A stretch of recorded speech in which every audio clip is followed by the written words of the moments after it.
So with this Q&A, I have with so me Stephen, who submitted.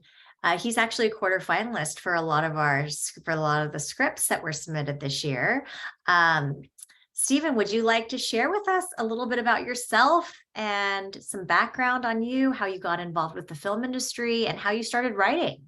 certainly. So my sister led the way. I have an older sister who, when I was in high school, she's older than I am, and she had gone to college and she went to London Film School. And at that time I was going, well, that's kind of crazy. I was living in a small town in Texas. And I was thinking, well, that's kind of unusual to be able to go to London Film School. Who knew? And then she got out of the London Film School and she got a job. And I went, well, this is interesting. So this is a career path that could be fun to pursue and stuff. And so she got into editing. Initially, she was editing medical documentary films. And then she got hired at the BBC. Oh, And so she was living in London. And so I'd go visit her and sort of see what she was doing at the BBC and stuff, where she was working as an editor, and go, wow, this is kind of a cool thing. So then I went to college and decided, okay, I think I'll major in film. Seems like it'd be a fun thing to do. And I went to the University of Texas Film School in Austin. So, but I kept in touch with her, and I'd go to England, and she kept moving up the ranks at the BBC, and eventually she became a producer and director.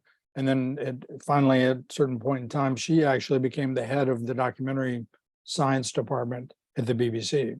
wow. So she was sort of my role model for, okay, you can make a career out of this kind of thing. And as much as I loved London, it was pretty cold. So when I got out of film school, I went, what am I going to do? And I got lucky. I got a job at the local PBS station in Austin, which was right on the University of Texas campus.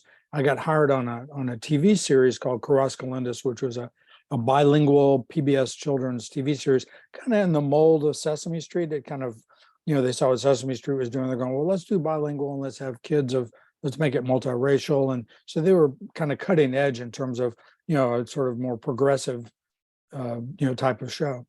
And so I worked on that for a couple of years, and then the show ended, and a bunch of us just put our heads together and said, what are we going to do now? There's not much work in Austin and stuff. And so we decided to come to California because it had similar weather, and also because Texas being a very suburban state, Los Angeles had kind of similarities in terms of, you got to drive a car to get around. It's all kind of spread out, but, it seems similar to the suburbs of Texas. And so a group of us moved out here at that time. And then I just started, going through the yellow pages. I didn't know how to get a job. So I went through the yellow pages to find a job, and would go to places and just show up with my resume. And I kept hearing about different things. And finally, this guy told me, he said, well, I hear this one editing company's hiring down the street. So I went to the editing company, and I walked in the door and said, hi, I'm looking for a job. I'd like to be an assistant editor. And they said, wow, we're just firing this one guy. So yeah, you need a job. Oh my We'll hire gosh. you. And it was really timing. bizarre. Yeah, great timing. But also the guy they were firing was named Steve. Oh my gosh. So it was like, don't even have Replace to, one Steve with don't another. have to even worry about who we're calling down the hall to and stuff. And so I got hired by this editing company, and I made a bunch of connections there with guys, people who would later go on to win Academy Awards as editors and stuff. And Wow. so that got me sort of my first real break in Hollywood. And I worked there for a couple of years. Then I went to work in television at Lorimar and worked on the Dallas TV series for a couple of years, and then just kind of continued in editing for a long time. And then eventually I got hired as an editor on a film called 84 Charlie Mopic, which was a Sundance project. And so it was a Vietnam era film written by guys, a Vietnam vet. And it was his first film as a director. So he hired me to be the editor. And so we edited it, and we were editing right next door to Steve Soderbergh, who was editing Sex, Lies, and Videotape. So we'd have lunch with him a lot and stuff. And both of our films were the opening night films at Sundance. Now, Sex, Lies, and Videotape went on to, immortal fame and fortune in, the history of Hollywood.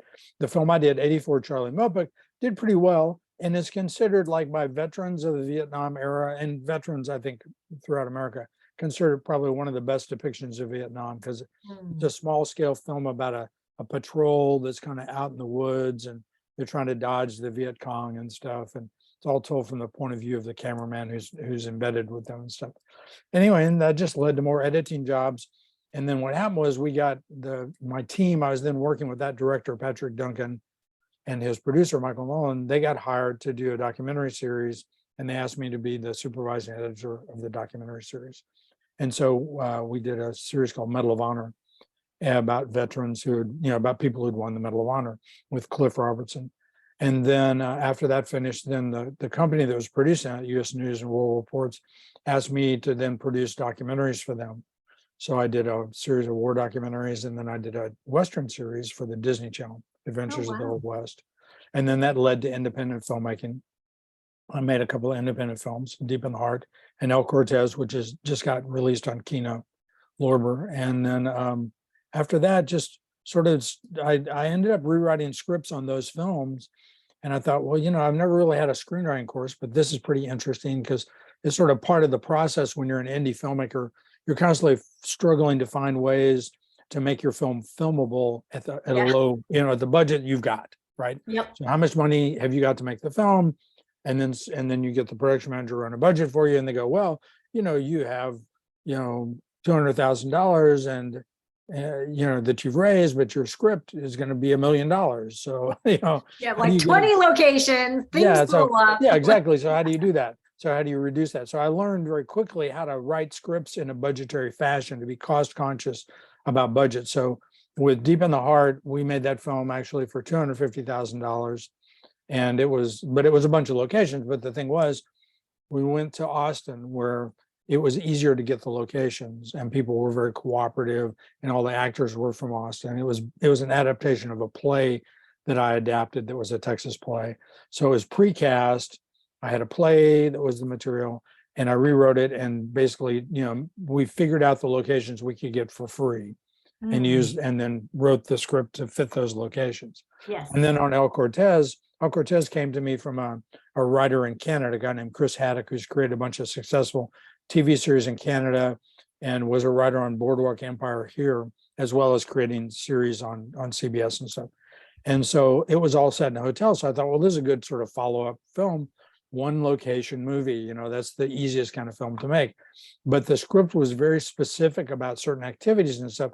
So it had to be one location, but the location had to have a front desk with a back room behind it, and then an elevator that emptied that you'd get on and off right there by the front desk, and then a set of stairs that came down and stuff. So I traveled around looking for that. Yeah, looking for a hotel that would fit that description, and finally discovered one in Reno called the El Cortez Hotel. And so, that worked out very well. And I was, I was pretty lucky. I had a good cast. Lou Diamond Phillips was the lead. And we had James McDaniel, who had just finished doing NYPD Blue, and Tracy Middendorf, who's been in the Mission Impossible films. And so we had a really terrific cast. And also, that's the other thing about it was there's only 5 main characters. So 5 characters, 1 location film, pretty easy to do. And actually that film, I got the investors from my previous film, who we really didn't make much money on that film, but they believed in me. So we spun over their investments and put them into this new film, El Cortez. And we made El Cortez for $350,000. Yep. Pretty amazing. And, but once again, kind of a 1 location movie. Yeah. And because we're shooting in Reno, people were very open to us. So like we got the El Cortez Hotel for free, essentially. The guy oh my who's gosh, that's so cool. the guy who's managing the hotel realized this is a huge publicity ad for the hotel. If the film gets any kind of audience, it'll do really well, and the hotel will get more business as a result. So it's smart on his part. And anyway, so I made the film independently and then took it out to the markets. So this is where I learned about distribution. So we took that film to the markets, to the foreign sales market. So I went to Cannes, Berlin, AFM in Santa Monica. Yep. And got very lucky and sold 30 territories around the world. Amazing. And made all the money back from my investors, which is kind of unheard of. I mean, we actually doubled our money on that film. Did you ever think about doing that for your first film, Deep in the Heart, that didn't make that much money? Well, that's how I knew to do. Yeah, that's how I knew to do the markets. Was Deep in the Heart was a different kind of movie. It was a kind of a talky comedy, romantic comedy kind of thing. And so when I brought it to the market, I realized, well, the United States is one market, and we got a video distribution deal, but there was no minimum guarantee or anything. And I thought, well, maybe I can sell it in foreign markets because I had 2 British lead actors and stuff. Yeah. And so then that's how I learned about the markets. But unfortunately, talkie comedies do not sell well overseas. Internationally. Yeah, exactly. I mean, we made a sale to Britain, and we made a sale to Ireland. And that was about it. We really didn't crack any other things, because really, if you want to make a comedy that travels into foreign markets, you need to do something that's a physical comedy. I think about Buster Keaton and Charlie Chaplin, kind of physical gags kind of things. And more recently, like the Mr. Bean series. I mean, Mr. Bean was a huge global phenomenon as a comedy, even though it's a British guy. There's almost no dialogue in the film. And Yeah. that's why it was so successful, because it's all, physical gags and stuff. So And so why that's did- what I why learned did with the first film, with Deep in the Heart, was that verbal romantic comedies don't travel well outside Yeah. the United States. And so for the second film, for El Cortez, what I had Yeah. learned was suspense thrillers work well. And I had a suspense high thriller. there was a high kind of sexual content. Like, we got the film rated, but it was a hard R. And I was Yeah. worried we were going to get NC-17, because there's a lot of sexual situations in it. And that ended up being what helped to sell the film. It was a sexy suspense thriller with a double twist ending and stuff. Oh, a double twist ending. Oh my gosh. Yeah. So you so think it's going to people- end, and then suddenly there's a twist that takes you to another ending. So if people want to check out that film, They could go to Kino Lorber. It's streaming now on Kino Lorber Films. What's Kino Lorber Films? Kino Lorber is a really excellent sort of specialized distributor, and they handle a lot of art house films and, Academy Award nominated films and stuff. And they're out of New York, but they have their own streaming service. And so they took my film under I think it's just kinolorber.com. Yeah. And if you go there, KINOLORBER.com. yeah. And so then that's where what's the film's showing. And then anyway, after I made the money on that and stuff, the problem I ran into was I was having a family at that time. We had a young kid, and it was taking me like 5-6 years to raise the money and get the financing and the cash and stuff for these independent films. So I stepped away from the film business and focused on raising a family, and then went back to college and got my MFA, and finally took a screenwriting course. Oh, great. And as I finished up my college course and got my MFA, I met up with some guys in college who were making a horror film. And so I partnered up with them, and we made a horror film called The Black String with Frankie Muniz, which came out it came out right at the beginning of the pandemic, sadly. But it did pretty well. We used the micro budget technique that I had perfected on my previous films. So we made that film for way under $500,000. And then we got advances that, pretty much got all the investors whole again and stuff. But the problem was the pandemic kind of came right as we were starting the foreign sales. So I've always felt like the foreign sales could have been better with that film, but it did pretty well. I mean, Frankie Muniz is a name. Everybody knows him from Malcolm in the Middle. Malcolm in the Middle. And he was also in My Dog Skip. I mean, he's been in some big features and stuff. And it was a real good role for him, kind of a slacker who gets involved with the cult, and bad things happen. Stephen, where can people find the Black String film? Black String is, it's Lionsgate is the distributor for it in America. And so, if you go to Amazon, you could probably get it off Amazon Prime. Amazon Prime. Yeah. So it's so crazy that you were talking earlier about the success of selling films in a foreign market and an international market first. So did you just sell the rights to the international market just by going to the Cannes film market, going to Berlin, going to AFM? Is that how, did you do that for both El Cortez and the Black String? I didn't do it for the Black String, because at that point I had been out of the film business for a while, because I took off time to raise my kid, and then I went back to college. And when we did the Black String, I thought the foreign sales market had changed. It turned out it hadn't. But one of the things that helped us, yeah, it hadn't really changed much. Still a bunch of older white guys selling movies. I mean, that's just kind of the nature of the distribution game, kind of worldwide. I mean, there are women, don't get me wrong, but it's predominantly kind of a male thing. That's why El Cortez did so well, is because the sexual content really appealed to a lot of the sales and distribution companies overseas. They really dug it because they're mostly male guys, white male guys. That's so interesting. Yeah. And so anyway, but with Black String, no, we had a company called Octane Entertainment. They were the foreign sales company. And then we sold it to Lionsgate domestically. And so Lionsgate took North America, and Octane took the rest of the world. And Octane did pretty well, but it's just right as they started launching it, the pandemic hit. And it just kind of, that just upended everything. because people were no longer going to markets. Because the way the foreign sales markets work is you get a booth at a market, you come to the booth, usually in a hotel, or sometimes like at Cannes, you're in a convention center, and at the in Berlin, you're in they have a historic building that they have the market in. And so basically you have a booth that you sell your films. You put up posters and you have trailers playing and stuff to show what films you represent. And the thing I learned with foreign sales is to stay in business as a foreign sales company, you need to have new films. Like every time you come to Berlin, which is once a year, you need to have a new film to show, and you need to have a fairly wide variety of films. Like you can't just have one film. What I had done with one film with El Cortez was kind of unusual, but because I just got lucky, it's just one of those things where it's just the right content, a really good trailer, really excellent poster. Those things helped a lot. And so that was that, but times have changed. Now you have to have about 5 films each time you go to market that are new from the previous time you came to the market. So there's a kind of a churn factor and kind of a shelf life for movies that people need to be aware of, which is if you sign with a foreign sales agent, they're going to make all their sales in the first year. There may be some sales after that, but typically the first year is the real critical time. And that's when you're going to see most of the money that you're going to receive in sales receipts for the distribution of your film. And the thing about foreign sales is they typically take a pretty heavy percentage because they have expenses. These markets are extremely expensive to go to. Yes. So they have the expenses of attending the market. They have the expenses of creating the publicity and marketing materials. And if they do any ads, like if they run ads in the trades or they put up a poster at a market or whatnot, then there are expenses that they're going to incur, and you're going to have to pay for those.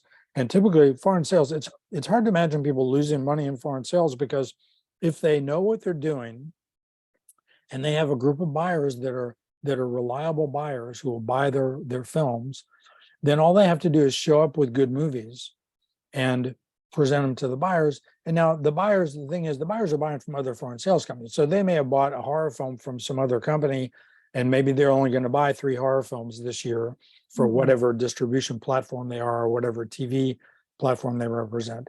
So they may already have bought their 2 or 3 horror films when they get to Octane, and they want to buy Black String from Octane.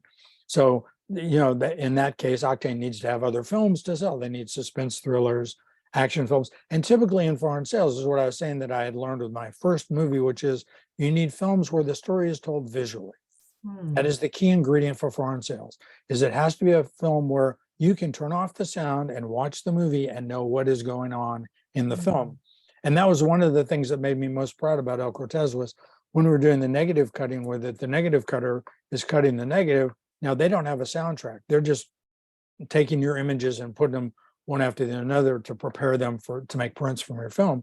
And so the negative cutter told me exactly what the plot of El Cortez was from watching the film and stuff. And this is a guy's worked with like James Cameron and some of the big filmmakers and stuff. And so that confirmed to me, okay, I did my job here. I have told a story visually where if the guy who has no soundtrack is putting the film together and he can tell you what the plot of your film is, then you have succeeded. And that's why I did so well in the foreign sales market, because it was a film that was told visually.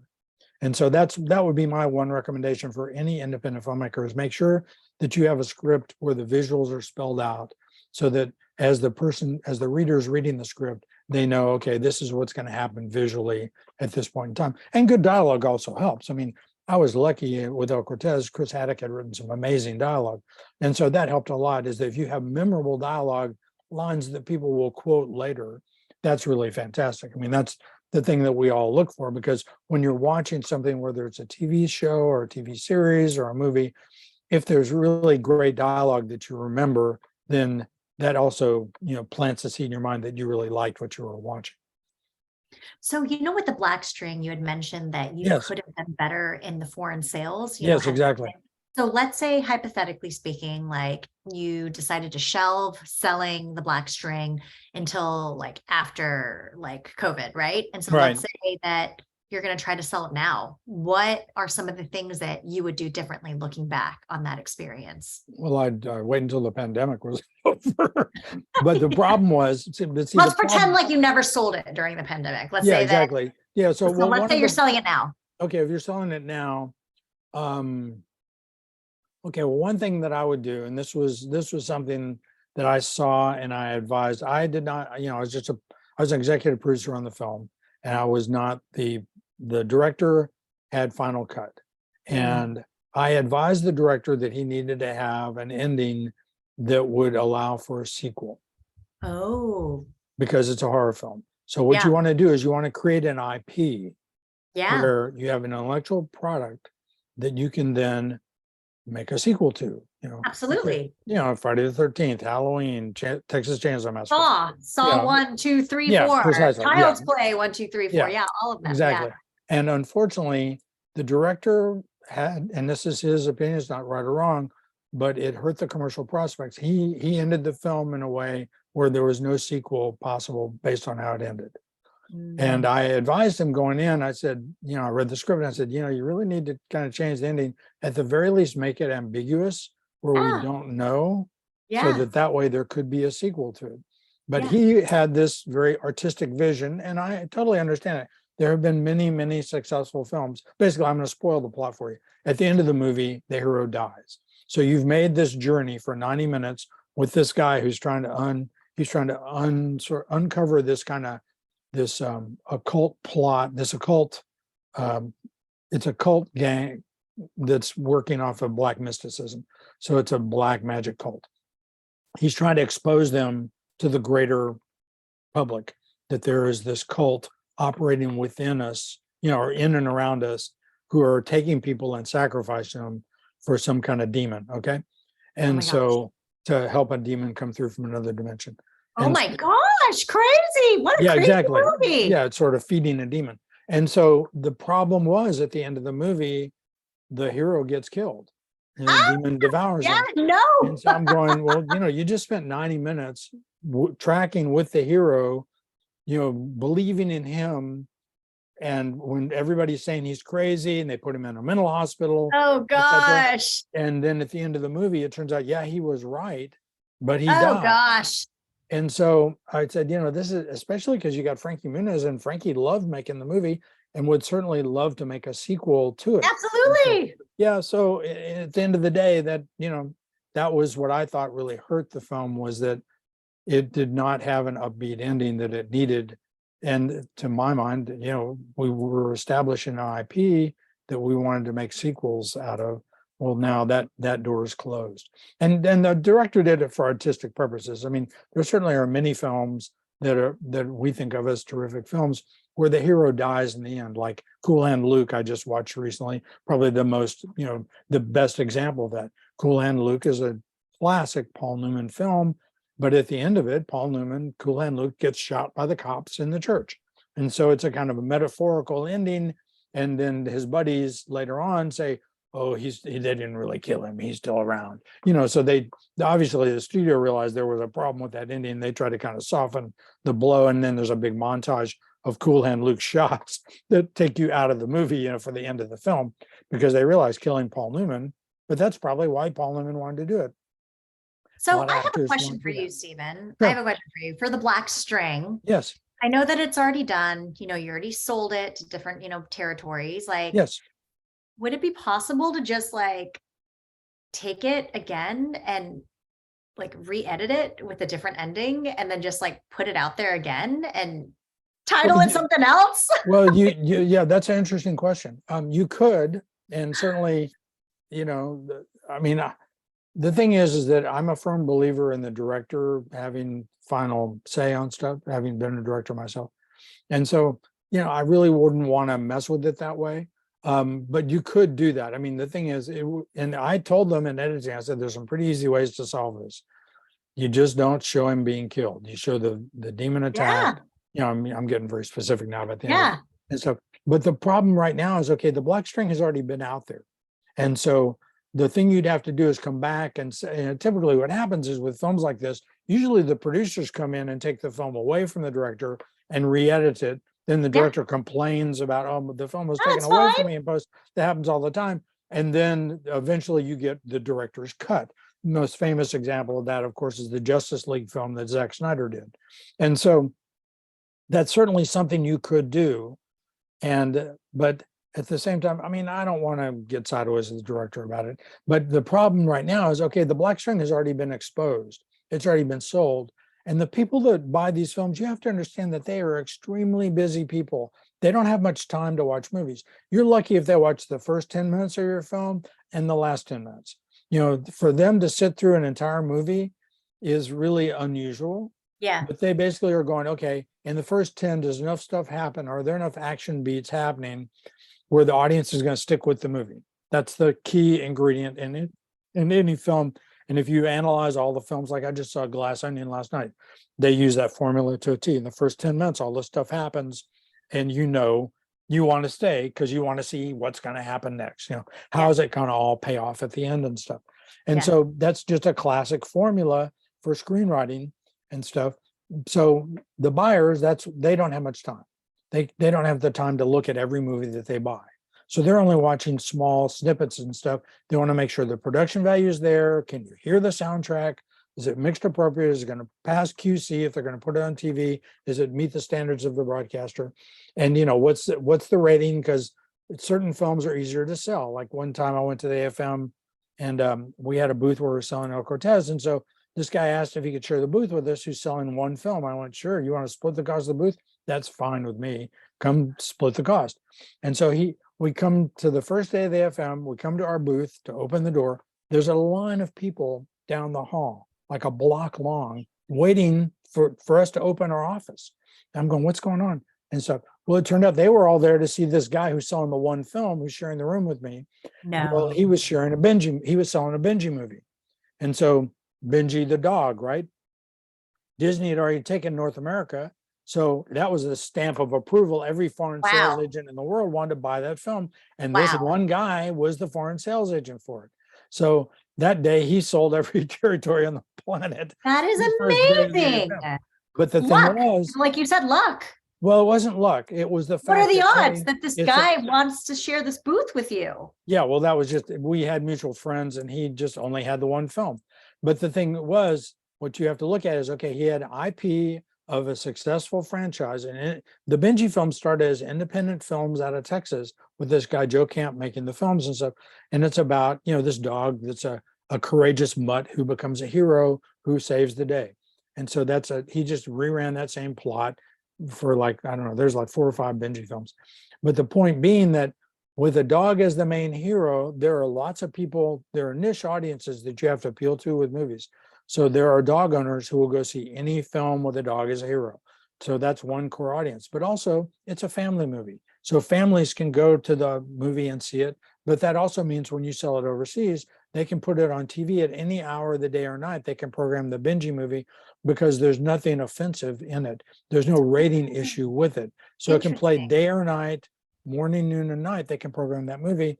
And also because the Disney seal of approval, Disney having done well with the first 2 Benji movies, this was the 3rd one, that they, you know, that says, okay, the fact you got the foreign sales rights on a Disney film, yeah, we'll take it. Because it's going to be cheaper than buying it from Buena Vista International, who typically would have foreign sales.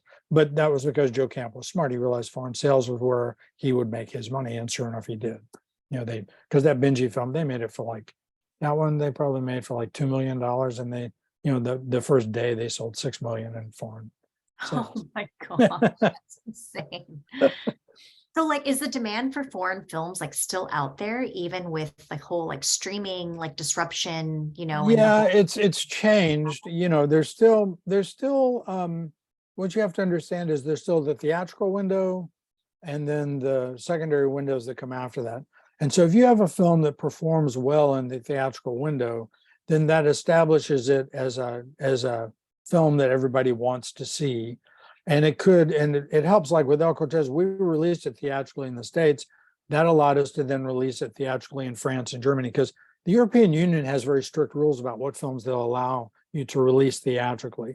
You have to have established that it is in fact a theatrical film. So it used to be with American independent films, they were having pretty good success selling films that might just play film festivals in the States. They would then go to Europe and play in theaters in Europe.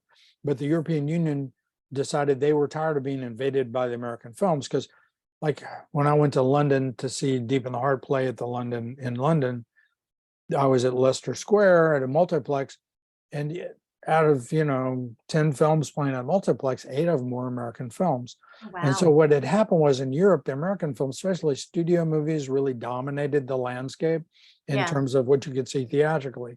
And as we know, theatrical films, there's been a real checkered career of sort of the quality of the studio films. And independent films typically had a higher quality because the scripts were better and there's more passion being put into making the films. And so what happened with that was that the European Union said, okay, we're going to impose quotas. And in order to get your film through the quota, it had to be released theatrically in the States and North America in order to be considered to be released in Europe. Oh, And so wow. that stifled a lot of American independents who were making their films relying on getting foreign sales because they're American indies. So that kind of throttled the American independent film scene in some ways. It really kind of reduced what could be sold. Now with streaming, things Europe, are to Europe changing. specifically, Yeah, in because of the Europe quota. Yeah. specifically, but also then that kind of what happens in Europe a lot of times it spreads throughout the world. But Yeah. and also there's certain subject matter that you can't deal with in certain countries too. Like it's pretty tough to get a film released in China these days because the censorship issues are so strong and they'll make you change stuff in your movie as well, even if you're Yeah. studio release.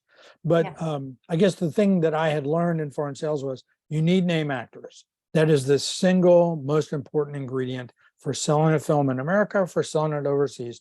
You need name actors. Now, what has changed is name actors used to mean somebody whose name had been above the title. So in El Cortez, we had Lou Diamond Phillips. Well, he had been the lead in La Bamba and Stand By Me, and he'd done quite a few films that were studio releases. So he was a name that foreign salespeople knew from their previous successes selling his films. So that helped us enormously. Well, you still need those kind of names. That's why the Frankie Muniz name helped us because he Yeah. had been in Skip the Dog, which is a pretty big success.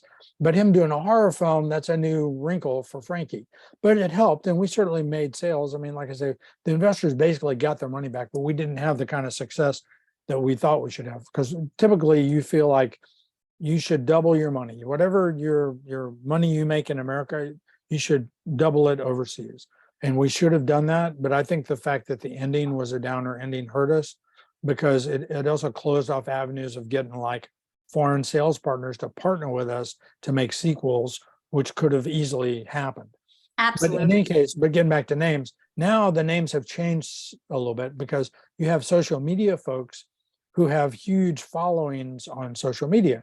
So if Yep. you have somebody who's not a real actor, but they have a huge social media following, you could cast them if the budget's correct. If it's a micro budget film, you could cast in that film and you might be able to make sales if they're willing to promote the film. Like right now, I'm working on a Kickstarter campaign for a documentary that some friends of mine have made about Reality Winner, who's a whistleblower who was working for the NSA in 2016. She realized that she was working for the NSA at a defense contractor in Georgia, Purvis, and she realized that she came across some top secret information that indicated that the Russians had hacked the voting in the 2016 election. And so Reality Winner is she's a Bernie Sanders supporter and kind of a socialist, and it's kind of bizarre that she's working for the NSA. Anyway, she saw this information and she sat on it for a while thinking, well, this is going to be a huge story. Somebody's going to leak this to the press and it'll be a big story because Trump had just been elected. She discovered this actually in February of 2017 is when she discovered it. And so she sat on it for a week and she didn't see anything about it in the news. So she thought, okay, who reported on Snowden? That was the Guardian. I'll send this to the Guardian. So she printed it out, snuck it out of the NSA facility, and then mailed a copy of this top secret report that indicated that they had discovered that Russian GRU agents had hacked Florida electronic voting machines. And they didn't come to a conclusion about it, but the answer seems to be that they probably changed votes in Florida in the 2016 election. And that same vendor who has the electronic voting machines in Florida has electronic voting machines in 35 states. So chances are if the Russians got into that system in Florida, they probably penetrated other systems in other states. And as you may remember, Trump did not win the popular vote, but he won the vote in 3 critical states, actually 4 if you count Florida. Florida, Pennsylvania, Michigan, and Wisconsin. And the sum total of Michigan, Pennsylvania, Wisconsin was 80,000 votes. And so Trump basically won the election by a margin of 80,000 votes in 3 critical states. All those states used the same system that Reality Winner reported on, that her top secret report indicated, oh yeah, this is what happened. So if you figure the Russians went in and hacked those systems, and they don't need to do much to move the votes around, all they need to do is change the vote counts in certain counties by just a couple hundred here, a couple hundred there, that could change the outcome of the state. And so figured that's what they did in those 3 states. So Reality Winner sent her report to The Intercept. A week later, the FBI's at her doorstep. They arrested her for treason. She was held in jail for a year, and then she was convicted under the Espionage Act for releasing a 4-page document to the press. So Reality went to jail for 4.5 years. She was sentenced to 20 years, but they let her out of jail after 4 years for good behavior. And now she's out on parole. Anyway, there's been a documentary made about her called Reality Winner. So I'm helping with a Kickstarter campaign for that documentary right now.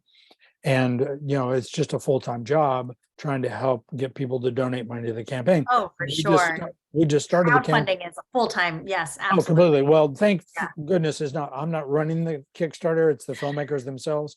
Sonia Kenneback and her partner, Ennis Hoffman, are the people who are actually running the campaign. But they started on Monday. They're trying to raise $60,000.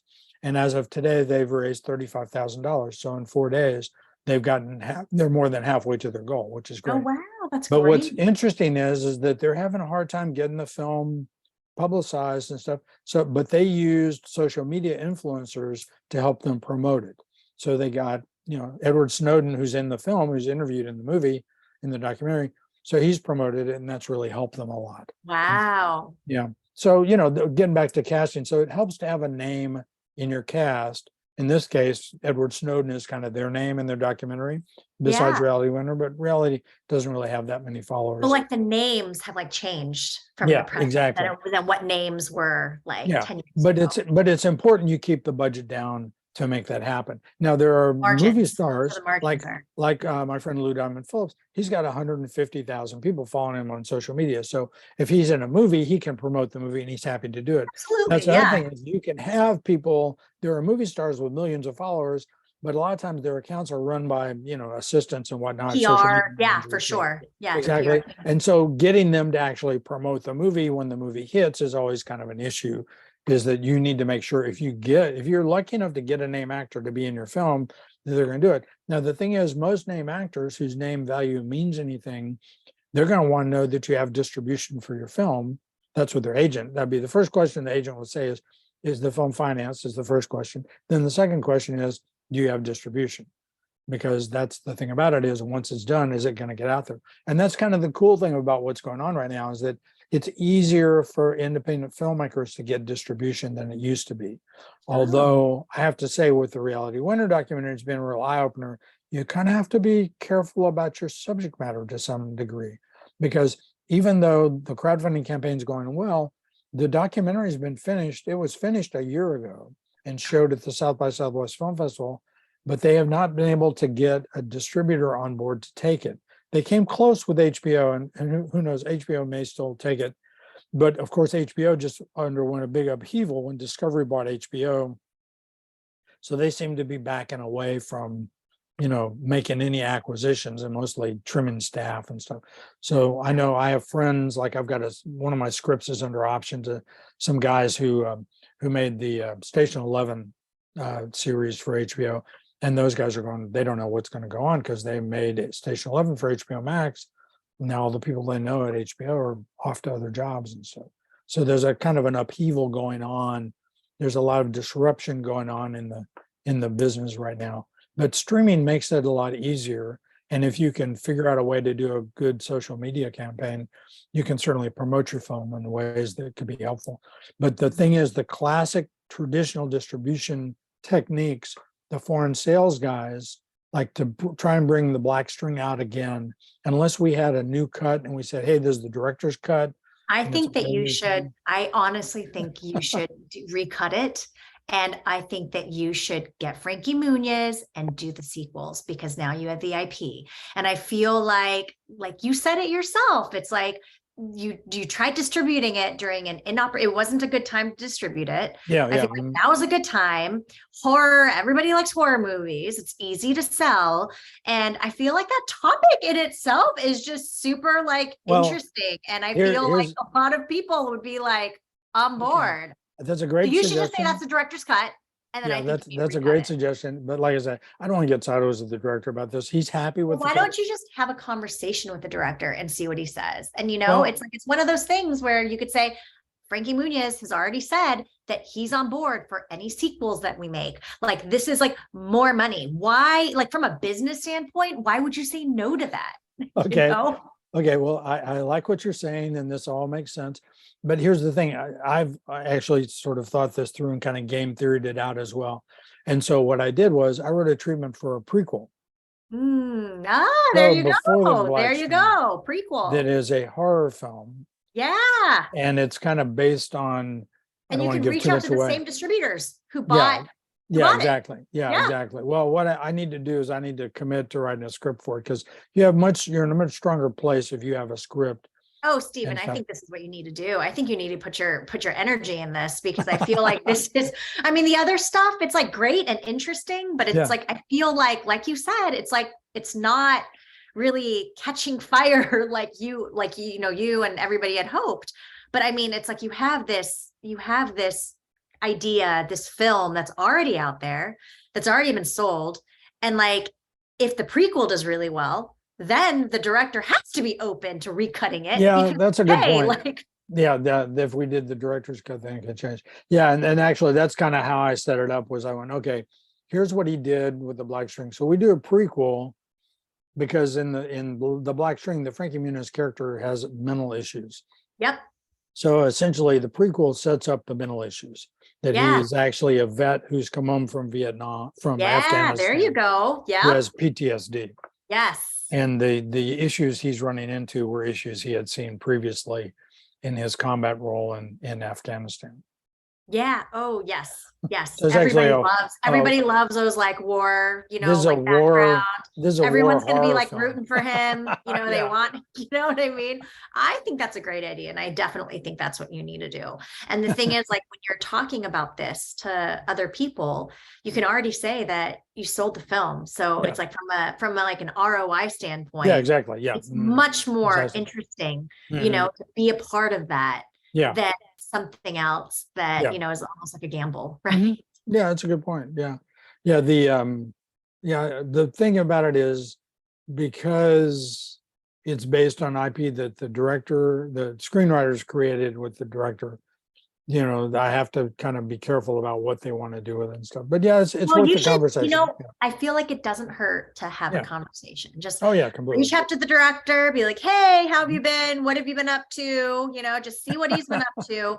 And Yeah. then just see if he's even open to it. You know what I Mhm. mean? Just be like, you know, Well, I'm sure he would be open to I it attended a because festival, yeah. you know, like I met, you know, the organizer of the festival, you know, we were Mhm. talking about some of the scripts, you know, I was a quarterfinalist and I got accepted, you know, into this festival. And, you know, you could just kind of start the conversation out that way. Yeah. And then you can Mhm. be like, yeah, she brought up like something really interesting. Like, what do you think of this? So basically it's like not your idea, it's my idea. You know what I Mhm. mean? So you're like not, you know, like you're not in the fire, you know, just in Yeah. case he says like, no, it's like, it wasn't you, it was like me, Mhm. you know, and then if he is favorable to it, I think if you bring up the potential upside, like how much money he can make, you know, from this. And again, you already have connections with distributors.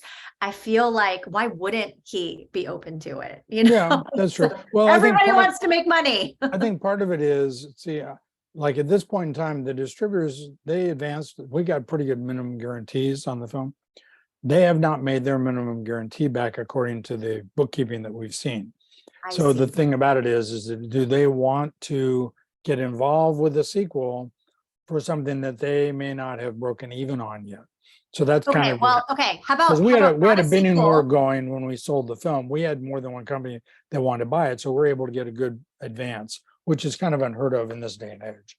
Yeah. Well, how about like instead of a sequel, then you just do a different cut? You know, like they got the director's cut. We have this other cut that I think would be, much more interesting, Sure. and you could be like, it's the happier ending that a lot of people, like probably want. The majority of people want it. Well, but here's the problem is that this is my observation about the happier ending, Yeah. not necessarily shared by the other producers and the director. So it's, Steven is the voice in the wilderness in terms of, I think you would have done better with IP if you'd had the hero live, or at least make it ambiguous at the ending and stuff. Now, if I come back with a prequel, then they probably go, yeah, let's go do the prequel. Yeah. And the truth of it is we had investors, the investors got their money back and they would be interested in investing again. So that's actually a plus. But also too, the thing about it is we've all kind of moved on to other projects. So like since then, I've written these other scripts, I've got All My Friends Are Going to Be Strangers, which is one of the quarterfinalists. Well, that's a Larry McMurtry novel. And Larry McMurtry is one of the great IP creators in the history of movies, because he's had that novel is part of what they call a Houston trilogy. And so there's 3 novels written in that trilogy. Well, one of them was Terms of Endearment, which was a huge Academy Award winner and shares some of the same characters and stuff. So there's actually, All My Friends Are Going to Be Strangers is great IP material because you've got established studio bona fides with a film that was hugely successful. And these are some of the same characters. And All My Friends Are Going to Be Strangers is kind of a prequel to Terms of Endearment. So there's that. And then with Gringos, which is the other quarterfinalist, that novel is actually, I've actually optioned that project to the guys who wrote Station 11. So that may end up being a studio feature pretty soon. I mean, we'll see. The problem is the studios, like I said, with HBO, things have changed. So who knows what's going to happen. And then interestingly enough, the other quarterfinalist, the Reality Hacks Russia. So that gets back to the Reality Winner story that I was talking about. So I took part of Reality's story where she's interviewed by the FBI. And then I incorporated the Russians hacking the voting machines into it. Well, since I wrote that script, there are now 2 Reality Winner narrative features that have been shot. So there's Reality Winner and there's also Is This a Room, which are both films that are now in post-production. So not only do you have a documentary about Reality Winner, which we're crowdfunding to get distribution for, but also there are 2 feature films in post-production now that tell her story as well. So in some ways, Reality Winner is kind of an IP that's a very hot IP at the moment. Well, here's the thing though. It's like with Reality Winner, like you said, if it was, catching fire and doing really well, then absolutely, go with Reality Hacks Russia. But because it's not, you know what I mean? I feel like there's really no reason to, it's like, I feel you have it in the back burner. Let's see what happens. Let's see what happens. Yeah, let's see what happens when they announce. We've got some festivals coming up in the spring. Let's see what happens when those festivals start announcing the films, because they just finished shooting Reality, which is Fogel is the director of that, who did the airline stewardess stuff for HBO. Oh, yes. Yeah. And so we'll see what happens with that. But Is This a Room, which I had seen the original version of that, that's a play about the FBI interviewing Reality Winner. So that was a play that I went to the opening night of that in New York, and then it went to Broadway. And so see how it does. I feel like it's one of those things. They're in post if those things do really well, then that's a really good gauge for you. Like, oh, okay, this is something that people are interested in, right? Yeah, because then on the flip side, if it doesn't do well, why are you going to waste your time and energy into that, right? Yeah, exactly. Well, we'll see. We'll see what happens. The thing that's interesting about the Reality Hacks Russia is that it's more about the hacking of the election, and certainly this whole Stop the Steal movement and all the stuff that's going on politically kind of feeds into that. So I just feel like this is like, that's like a bipartisan issue. Doesn't everybody want like fair elections, right? I feel like that's an issue that I feel like everybody, should be like interested in, I think. But here's what I see as sort of the theme of it, and I'm not sure how this translates at the theatrical box office, is that what we've now seen in 3 elections, Trump has not won the popular vote in 3 elections. And most of the candidates went down in flames in the most recent midterms in a big surprise. So people do not want him coming back into power. So Reality Hacks Russia is about how the Russians put him in power and exposes the machinations of how he was elected in an illegitimate fashion. And in fact, the script quotes, the script closes with a scene with Jimmy Carter talking about how he thought the election was hacked as well, and that the Russians installed Trump. I mean, this is the ex-president of the United States saying, here's what I think happened. Okay. But the point being that because enough people are anti-Trump, that if you have a film that's that really kind of hones in on it's okay to be anti-Trump, which is what Reality Hacks Russia does, then I think there's an audience out there that would sort of want to see, oh, this is how the guy got elected.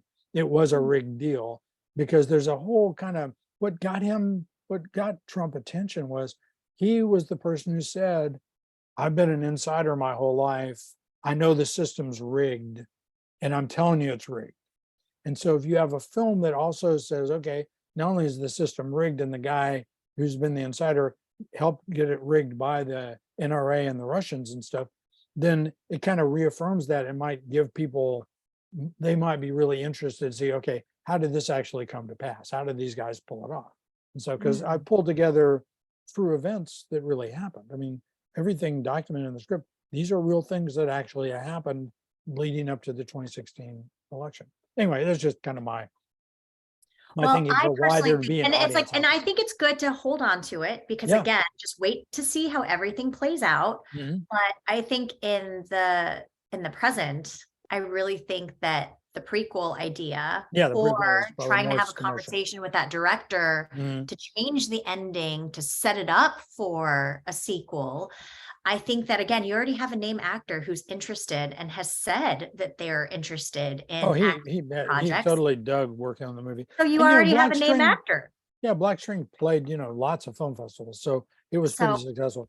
Yeah, it's just I think the prequel, we'll be having that conversation later this year, because we have a once a year kind of, let's put our heads together and see where things are with the Black Absolutely. I mean, and the thing is, I'm really excited to see how that plays out, because I have a feeling that, okay, like I'm just putting it out there right now. If the prequel happens, like I want to be a part of it. So reach out to me and say, I have the prequel written, like, let's do this. Like, okay. I think I honestly think that it would be something that enough people would be interested in, because a lot of people like the whole, like demonic, like possession, like it's like from a horror standpoint. Like, I think that that's something that translates very well all around the world, right? Let me put it this way. That fear is very, very much real. The prequel is the thing is that I'm extremely in touch with, because of years of doing distribution stuff, I'm really in touch with, okay, what sells and what doesn't sell, and what's good and what's not good in terms of foreign markets. So the prequel is a zombie war horror film. So you're combining three genres. Well, there you go.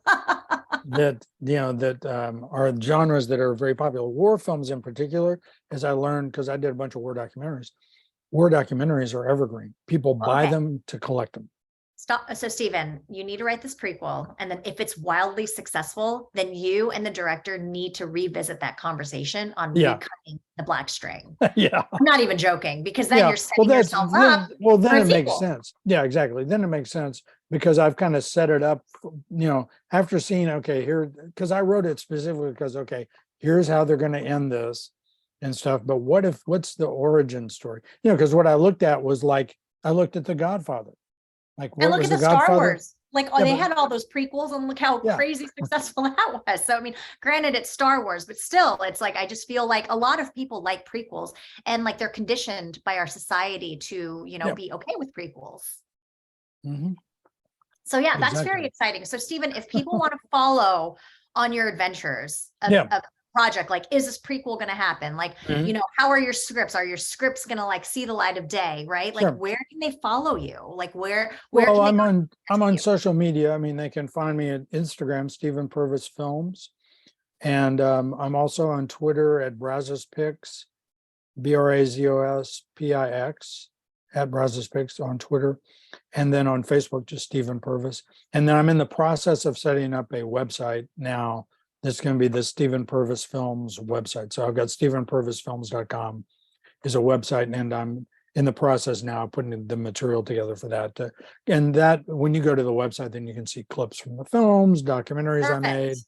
etc., as well as, and because I've made a bunch of short films the last couple of years. So not only do I have the Black String, then I've made like 10 short films since then. So I'm a kind of busy guy. Yeah, no. So Stephen, I loved hearing and brainstorming with you during this session. It was Sure. whenever we have these Q&As, it's like, I feel like they're depending on the filmmaker, like these Q&As have always just been very different. And I loved the conversation that we had. And I hope that the people watching this also enjoyed and got some, some insights, about distribution and foreign sales from our talk as well. But Stephen, we look forward to seeing you next week. And Okay. everyone, just make sure you stay in touch with Stephen because clearly he's got a lot up his sleeve. He's working on a lot of different things. So make sure to stay in touch. Well, All thank you. right. Yeah, Thank it's you, fun talking Stephen. to you. And if Yes. anybody wants to get involved in Gringos or All My Friends Are Going to Be Strangers or Reality Hacks Russia, you can read the scripts in the contest at Silicon Valley. Great. Thank you so much. Thank you. Have a good day. Bye. Bye.